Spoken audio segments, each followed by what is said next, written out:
So what we're going to take a look at next is creating an authorization policy so that any request we make to our API requires that we send up an authorization header with a bearer token. And let's go back to VS Code, and in order to do this, we'll need to go to our startup.cs class to add this authorization policy. And what we'll need to do, where we're using our services.addMVC, we're going to need to pass in some options into this particular method. So what we'll do is we'll specify opt and then add an expression. And in here what we'll say is var policy equals, and we'll say new authorization policy builder, and we'll need to bring in ASP.NET Core authorization, and then we'll say require authenticated user, and then we'll say build. And this policy will ensure that every request requires basically an authenticated user. And then what we'll do is we'll say opt.filters.add, and then we'll specify a new authorize filter, and we'll pass in our policy.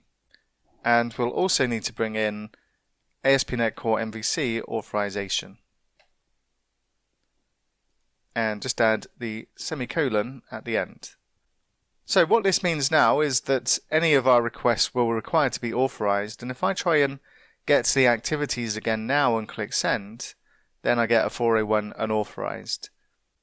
And that's going to apply to every endpoint in our application. Even our values are going to be protected with authorization now, which is what we're looking for, but the problem is that also our login is also protected with authorization, and that's not the behavior we're looking for. Otherwise our users will never be able to log into our application.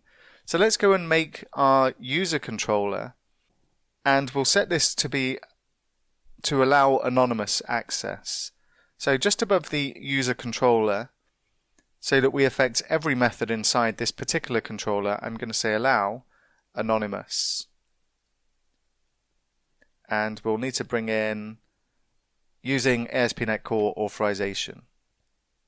And this is basically going to override our policy because it's set at a lower level.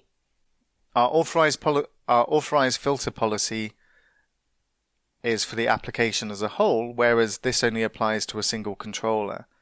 And because we're setting it at this level, it overrides the policy. So let's go back to our login method, and what we should be able to do now is send this again, and this time we get a 200 OK response. So we've now got our app set up for authentication, and what we need to do next is to allow users to register to our app, and we'll take a look at that next.